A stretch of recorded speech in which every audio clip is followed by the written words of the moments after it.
Vanguard looks out into the void of space, fingers tracing the etchings on the hilt of her blade. 3 weeks it had been since Havoc slipped through her grasp. 3 weeks since she lost that fight. 3 weeks since she failed to enact justice for her friends. Havoc was out there somewhere, running free. And here she was, watching scientists. The door chimed.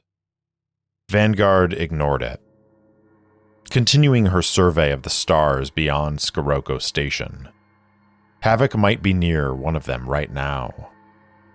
The door chimed again, and Vanguard sighed. "Enter," she said. The door opened and Dr. Winter entered, followed by Commander Volkov. The researcher looked spent, deep bags under her eyes. The commander gestured toward a seat, and she took it without comment. Volkov sat on the opposite side of the table. Vanguard joined him, ignoring his irritated look. "Dr. Winter," she said, "report on your findings." The scientist took a deep breath and said, "My people are working as quickly as they can, but you're pushing us too hard. Breakthroughs do not come with reduced sleep and limited activity. We need more time." Commander Volkov said, "Dr. Winter, while I sympathize, you must understand that until you produce something actionable, these measures will continue." "The Azure King needs a weapon," Vanguard chimed in, "to protect Veiled Rest. You want to protect the sector, don't you?" Dr. Winter met her eyes, and there was defiance behind the exhaustion. "The Azure King wants power, nothing more. If you believe otherwise, you are a fool." Vanguard shrugged. "Does it really matter? You and your people have no choice. Give us something workable, or the privations will get worse and worse." The researcher's eyes flicked to the window and the vastness of space. A blip of light indicating a ship dropping out of the drift must have drawn her attention. Vanguard smiled and said, "She's not coming back, Doctor. Trust me on that. There's no way out but to do the work. And Commander Volkov says there are some promising developments. Let's talk about those, and not focus on things that will never come to pass."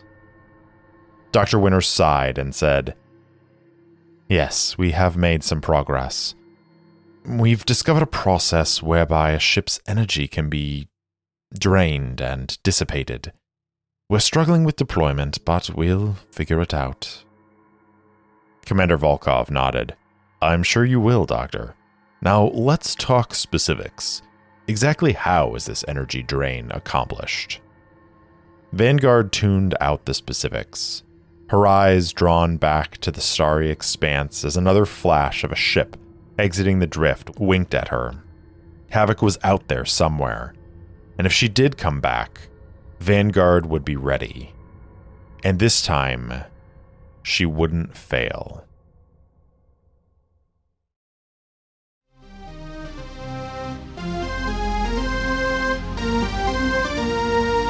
Welcome back for another episode of Errant Adventures, the solo actual play podcast where stories are told at the speed of dice. With me, Steve Morrison, your game master and solo player. Now come on, let's grab the dice and see where our story goes.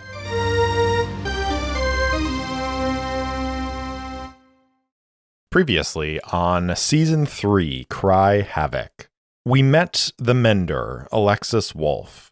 We join her at Scirocco Station, an orbital station that's orbit is beginning to decay, and a plague has broken out on the station. Wolfe is there to help, and she begins to investigate the cause of this illness, and in so doing runs across some researchers from a scientific group called the Radiant Council. She befriends the head researcher, Dr. Yelena Winter, and together they determined that an unfortunate side effect to some research that Dr. Winter is doing has caused this sickness on the station. Wolfe manages to develop a treatment to that illness, and the station is saved for the moment until Dr. Winter informs Wolfe that there is a power source issue on Scirocco Station. And that was part of her research, was trying to correct that, as they have not received any fuel shipments in a long time. Wolfe goes down to the planet that Scirocco Station orbits and discovers a crystal that seems to drain energy. She's able to bring it back in a Faraday cage, and Dr. Winter sets to researching that to see if she can turn it into some sort of power source that can be used to power Scirocco Station. In the meantime, Wolfe discovers that Azure Court soldiers have landed on Scirocco Station and are searching for the Radiant Council. In an attempt to help Dr. Winter out, Wolfe begins to do some research, at which point they find that their friend Raven, who brought them to Scirocco Station, has gone missing.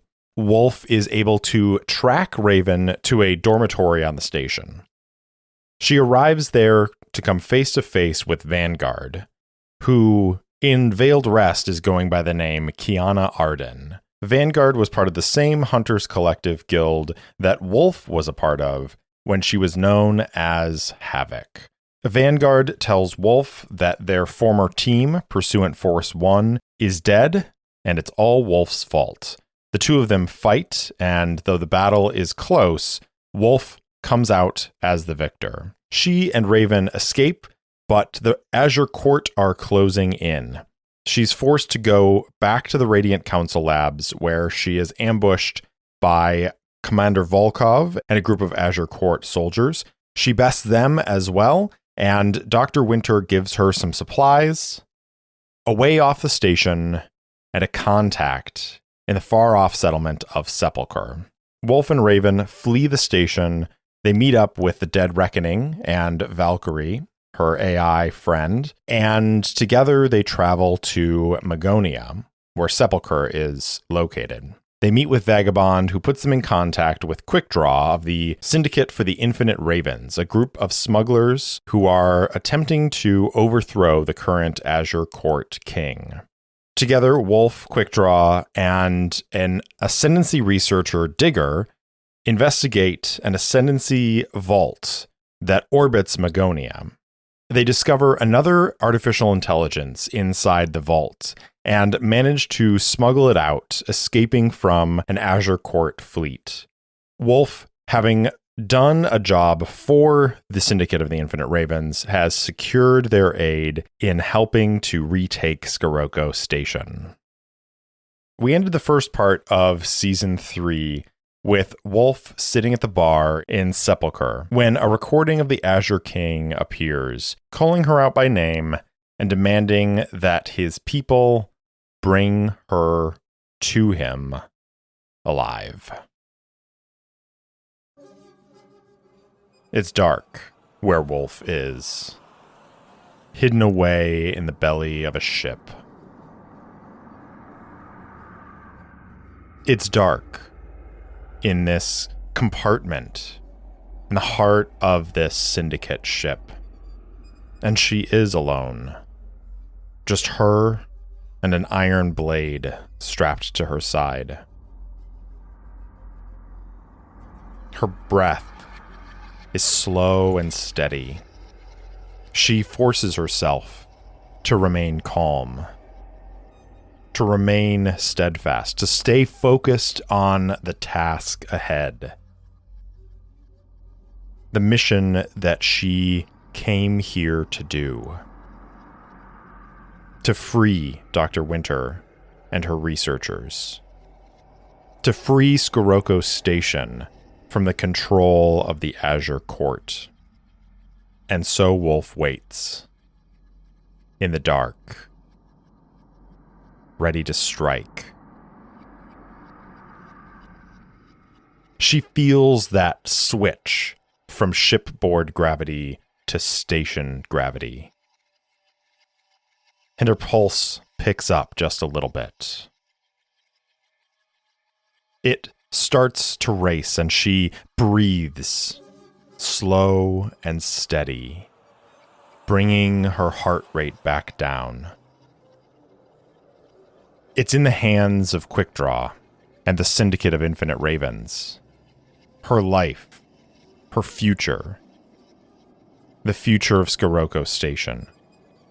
All of these things depend on the Syndicate's ability to smuggle her onto Scirocco Station. The minutes pass like hours, and then darkness turns to light in an instant. Wolfe feels that change and the light streaming across her face, and she opens her eyes. They take a second to adjust to the light, and she is tense and ready to act, just in case the faces that meet her are unfriendly. But no, she placed herself in the hands of the Syndicate of the Infinite Ravens, smugglers extraordinaire here in Veiled Rest. And so, Wolfe looks into the face of Quickdraw, a scarred man with laser pistols strapped to his sides and an unlit cigar in his hand. He looks at her and he says, "You ready to come out of there? Come back out into the light?"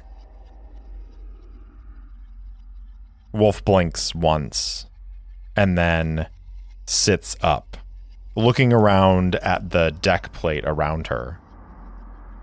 There are other compartments that have been opened. She almost smirks. Quickdraw left her for last. Of course he did. "So it went all right then," she says. Quickdraw laughs. "Yeah, it went all right. I mean, we're all here and alive. We didn't get dragged out of our holes by these Azure Court dogs and tossed into the void of space. So yeah, I'd say it went all right. Welcome back to Scirocco Station."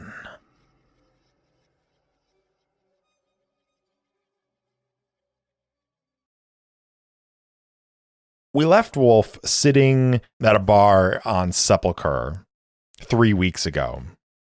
Well, what's happened in the time between then and now? Wolfe, having worked out this deal with the Syndicate of the Infinite Ravens, had to wait around for Quickdraw to gather the forces necessary to help her out. And I think in that time, she spent a lot of energy thinking about what she was trying to accomplish. And I think it comes down to a pretty simple goal. She wants to go back to Scirocco Station and rescue Dr. Winter as well as Dr. Winter's research colleagues and escape the station with them. Because I think she reasons, and possibly correctly, that if the Radiant Council is no longer aboard Scirocco Station, the Azure Court will have no interest in remaining on Scirocco. That the only reason that they are there and occupying the station is because the Radiant Council has a lab there, and the Phantoms of the Azure Court are using the Radiant Council to build weapons. So Wolfe has devised this plan, and she talked it over with Quickdraw, and I think together they decided that they were going to smuggle their way onto Scirocco Station, attempt to locate Dr. Winter and the research scientists, kidnap them, and smuggle them off the station and away from the Azure Court. It took a little while for them to put this plan into motion, but now they're here. They're on Scirocco Station, aboard a freighter of some sort that the Syndicate has co-opted as a smuggling vessel. As I'm sure many people are, I grew up with a certain piece of media that involved some hidden compartments in deck plates, and so why wouldn't we go ahead and just take a little bit of what we love and put it in our game. They have smuggled themselves onto Scirocco Station in these capsules that are hidden beneath the deck plates of this freighter. And now Wolfe, Quickdraw, and a hand-picked strike force of syndicate toughs have arrived on Scirocco Station and are ready to put their plan into motion. So let's take a quick moment to review where we're at before we jump in. I've gone ahead and reset Wolfe's health, spirit, and supply because she had this downtime where she was working with the syndicate. So we're sitting back at 5 health, 5 spirit, 5 supply, but I also reduced her momentum back to the base 2. I also have added another asset, and that asset is fugitive. You are hunted by a power or authority. Now, I don't have the experience because I think I've been a little slow on actually fulfilling vows and exploring stuff, so I haven't really developed a whole big pool of experience to spend. So I'm kind of breaking the rules a little bit here by taking the fugitive asset. But I also think, narratively speaking, it makes sense. So what I'm going to do is I'm going to take the asset and I'm basically going to take it on loan. So I'm going to take the asset, I'm going to use the asset, and when I get enough experience to spend 3 experience for a new asset, I will go ahead and retroactively spend that to quote unquote purchase this asset so that we're keeping things fair. I also had a little hiccup in my system during my hiatus where I lost some of the data surrounding what my vows and everything were. And I tried to go back and listen through and try to find where I was at, but I wasn't able to get an exact number of progress on the vow. So I've reframed the vow a little bit to set up this new situation. And so previously, the vow was about finding out what was going on with Dr. Winter and helping her out. I've now reframed that as help free the Radiant Council from Azure Court captivity. And I have 4 boxes of progress marked on that quest to represent the progress that she has made in discovering that Vanguard was part of the Azure Court, in defeating Vanguard and Commander Volkov and escaping Scirocco Station, making contact with the Syndicate, and gaining help from them. So we're sitting at 4 out of 10 boxes of progress on that vow, and I've set it as a dangerous vow. I think that pretty much brings us up to date in where we're sitting as far as our health, spirit, and all that, and our quests. So why don't we get to rolling some dice and seeing where the story takes us. I think Wolfe's first order of business is to get off this ship and find out where the Azure Court are holding Dr. Winter's scientists, because they could be holding them in a separate location, but it would make sense that they would all be held at the lab so that they could assist Dr. Winter in her research for the Azure Court. So I'm going to go off of that assumption that they're all going to be at the Radiant Council labs, but Wolfe also needs to know what's going on with the Azure Court soldiers. So I think Wolfe and Quickdraw are going to disguise themselves as workers on this freighter, and they're going to disembark now that they've passed through the security that the Azure Court has placed around Scirocco Station. They're going to leave the ship. They're going to head to one of the bars here on Scirocco Station, and they're going to try and talk to some of the locals and just get a sense of what's going on here on the station and see if they can gain a larger picture of what's happening before they actually jump into trying to break into the Radiant Council labs and find the researchers. So they head down to a bar on one of the levels close to the main courtyard. And it's Pulsar 7 is the name of this bar. Maybe it's even a chain bar, and there are a few of these across Veiled Rest. Pulsar 7 is relatively quiet at this time of day. It seems as though while the Azure Court soldiers have not placed a full curfew on the station, there are fewer people moving around than Wolfe saw prior to the Azure Court's occupation of the station. So Wolfe and Quickdraw make their way to Pulsar 7, and they're looking around. There are a few what are obviously regulars drinking at the bar. There are a couple other people like them who are dressed in jumpsuits and look like maybe they are crew from one of the other ships that they saw in the docking port. Other than that, there's not a whole lot here. So I think Wolfe looks around and turns to Quickdraw and says, I'm going to head over to the bar, talk to the bartender, see if they know anything. Why don't you go chat up that crew over there and see if they know anything? I'm more the crew type, huh? Wolfe frowns and says, or you can talk to the bartender, just so long as it gets done. Hey, easy, I'm just making a joke. So serious. And he wanders off towards the crew. Wolfe heads over to where the bartender is working and sits down, pulling out a couple of those iron ingots with the clan Hamshal symbol on it, and sets them down in front of her. The bartender walks over. It's a slight woman with darker skin, and she says, "Can I help you?"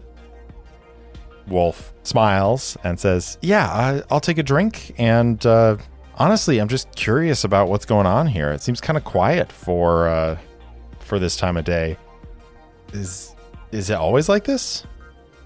And Wolfe is going to try and gather some information from this bartender. Let's get into our first action roll. So this is plus wits because we are searching for clues, conducting an investigation, analyzing evidence, or doing research. Wolfe's wits are +2, so we're just going to rock and roll with that. Appropriately starting off with a miss. Got 4 in the action score, a 6 and a 7 on the challenge dice. Not a good start. Your investigation unearths a dire threat or reveals an unwelcome truth that undermines your quest. Pay the price. I've got a couple ideas of what this could be, but let's roll on pay the price, see if that springs something. 56. A friend, companion, or ally is in harm's way, or you are if alone. That's perfect. So the bartender brings back a drink and looks around and says, yeah, I mean, it's a little quieter than usual, but it has been since the Azure Court have been here. But it's okay. It'll pass, and people will get used to it, and then they'll come back out for drinks. So nothing really to worry about. Wolfe says, "Oh, okay. The Azure Court. So that's why there were so many security procedures when we landed?" The bartender says, "Yeah, I guess so. I mean, I think from what I've heard, they've got the station locked down pretty hard. Anybody that comes and goes has to go through screening." Wolfe nods and says, "Yeah, that would match with our experience. Do you know why? Do you know what they're looking for?" And the bartender kind of shakes her head. And I think Wolfe can tell that she knows more than she's saying, but also is not going to just divulge this information to a complete stranger that she's never seen before. So Wolfe lets it go a little bit, is taking a sip from her beer, and then hears a, "Hey, no need to be rude." Wolfe hears a commotion coming from the other side of the bar, and she turns and looks and sees that the 3 crew that Quickdraw walked over to talk to have now stood up, and one of them has physically pushed Quickdraw back, and he kind of stumbles back into a table and knocks over a couple of chairs, and Quickdraw is like, has his hands up a little bit and is like, "Easy now, not trying to start anything." And Wolfe just kind of, really? Already? Goes to stand up when from the doorway, a voice says, What seems to be the problem here? And Wolfe recognizes that voice immediately. And she sits back down, she grabs her beer, and she tucks into it to try and obscure her face. Now, she's wearing like a hat to sort of disguise her hair, and, maybe she's smeared a little bit of like grease in various spots to look a little bit like a grease monkey coming off of a ship. But she also doesn't want to come face to face with Commander Volkov of the Azure Court garrison. And that's exactly who this voice belongs to. She hears Quickdraw say, "We were just having a friendly conversation, and these lads seem to take issue with that. But no harm, no foul here, Commander. Listen, lads, I'm happy to buy you a drink. I was just chatting." And she hears Volkov say, "You must be new here. Tell me, what exactly were you asking about? Maybe I can be of some assistance." "Oh, I wouldn't want to bother someone like you, Commander. You've got more important things than to talk to an old spacer."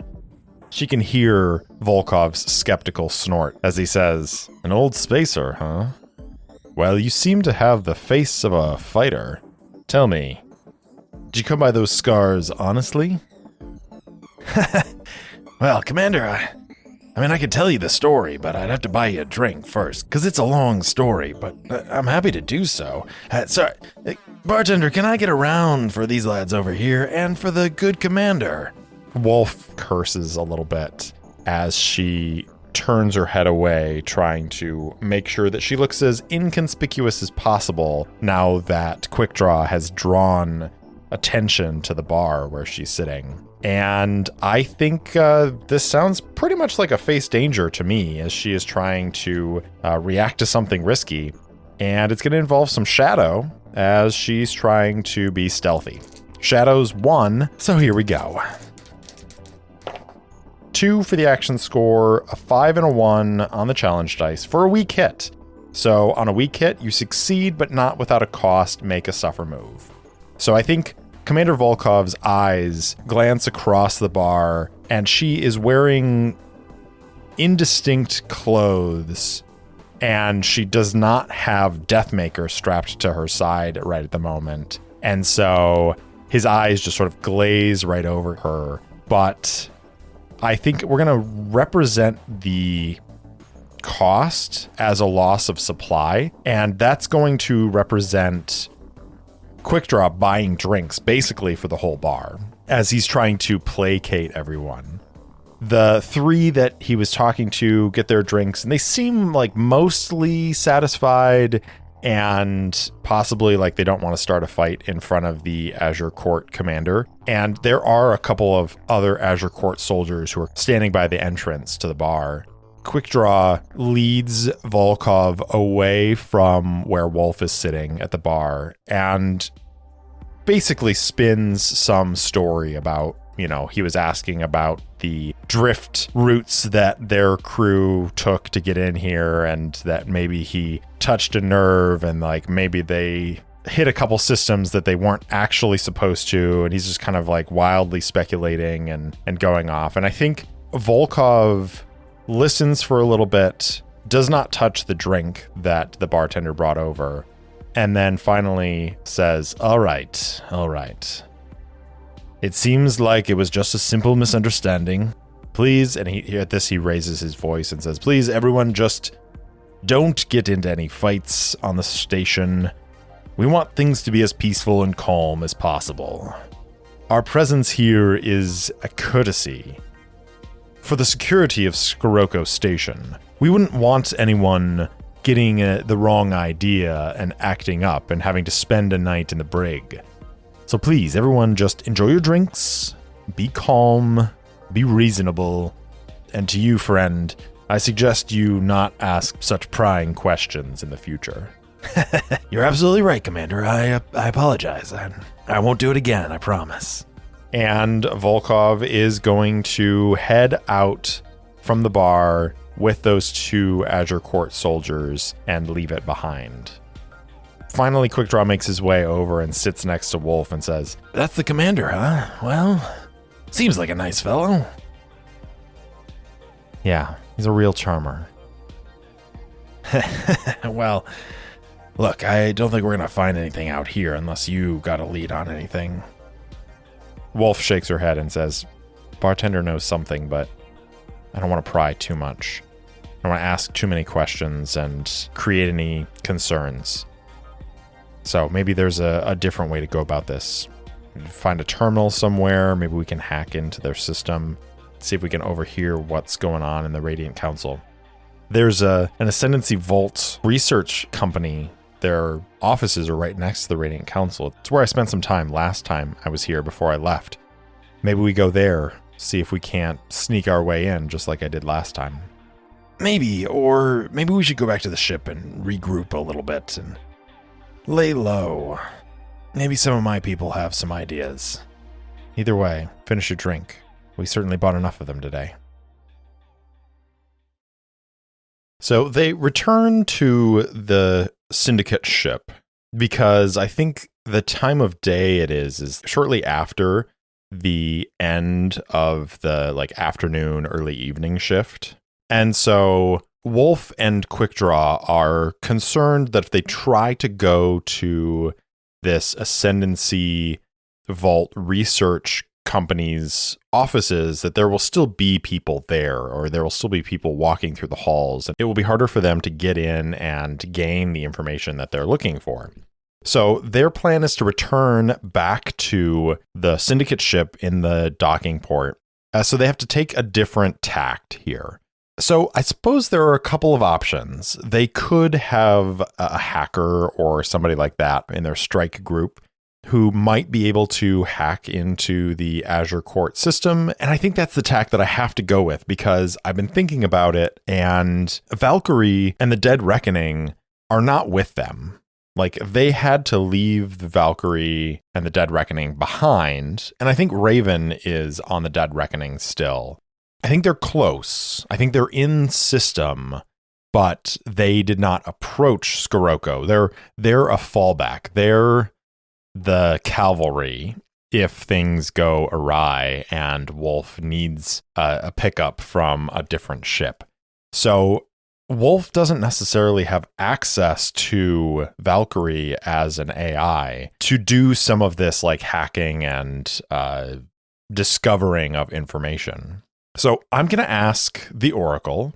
I'm not going to ask because it makes sense that the strike force that Quickdraw assembled would have a hacker in the crew. So that is the tact that we're going to take. So we're going to change things up a little bit, and I think we're going to ask the Oracle whether or not the hacker is able to get into the system undetected. And I think it's 50-50. So we're going to roll our percentile dice. If we get 50 or less, the answer is yes, they get in undetected. 75 is a no, so they are not undetected. Okay. This leads to the second and now much more important question. Do the Azure Court know that their system has been breached generally, or do they know specifically where this breach came from? I'm going to say it's 50-50 again on whether or not they know specifically where the breach is. So once again, 50 or less will be a yes, they know. 73 is a no. The Azure Court knows that someone has hacked into the system, but they do not know exactly where that hack came from.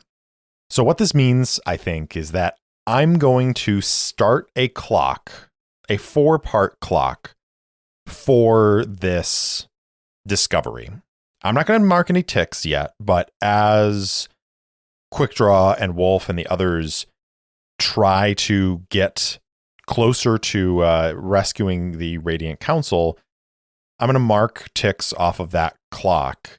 And if it ever fills up to 4, the Phantoms of the Azure Court are going to know that the Syndicate of the Infinite Ravens have infiltrated Scirocco Station and that they are on board that freighter. So what information does our hacker glean? I think they glean that, as suspected, the Radiant Council researchers are all being sequestered inside of the Radiant Council lab with Dr. Winter, and they are researching weapons development there together. But I think because they're all there together, it means that they are very well guarded. So I'm going to roll mechanically here another gather information, and this is going to tell us exactly how much information about that setup Wolfe and the others get. So we're going to roll plus wits once again, +2. 5 for the action score, a 1 and a 3 on the challenge dice for a strong hit. Finally, you discover something helpful and specific. The path you must follow or action you must take to make progress is made clear. Envision what you learn, then take +2 momentum. So our momentum moves up to 4, and then we have to envision what it is that they learn. Wolfe and Quickdraw return to the freighter, where the rest of the strike force is waiting. Quickdraw calls up one of his soldiers and sends them off to a terminal to try and crack through the Azure Court security. It takes a little while, an hour or so, but the security is broken, and the Azure Court files are laid bare. Wolfe and Quickdraw start to peruse through them, and they discover that all of the Radiant Council are being held at the Radiant Council lab, that they have been sequestered there for the last 3 weeks, since after Wolfe and Raven made their escape. Commander Volkov and Operative Arden have made their base there, and that there are, at all times, at least a dozen Azure Court soldiers patrolling those halls and defending those halls. More importantly, there are notes about progress being made in the Radiant Council's research.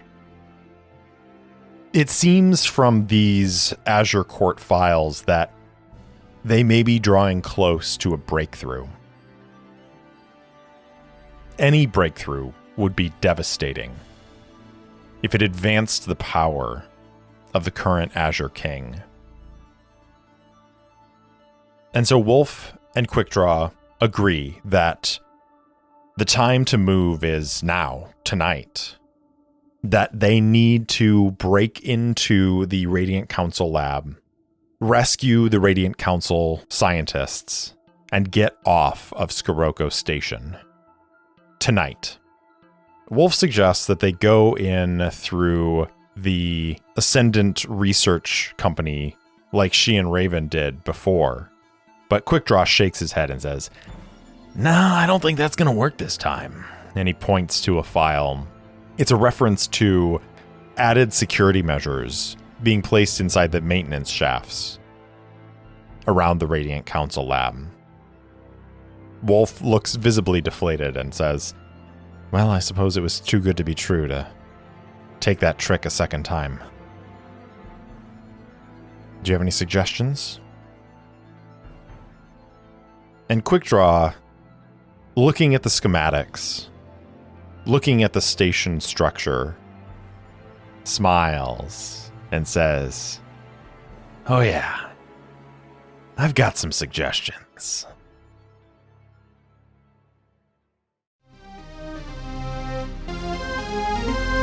Thanks for listening to Errant Adventures, and thanks so much to Syrinscape for the lovely ambient sounds and music throughout the episode. If you enjoyed the show, please spread the word, and if you want to support the show directly, leave me a review or buy me a coffee at ko-fi.com/errantadventures. If you want to interact with me, I'm at Errant Solo Pod on Twitter and Instagram, or you can email me at errantsolopod@gmail.com. I also post campaign-related materials on my website, errantadventurespod.com.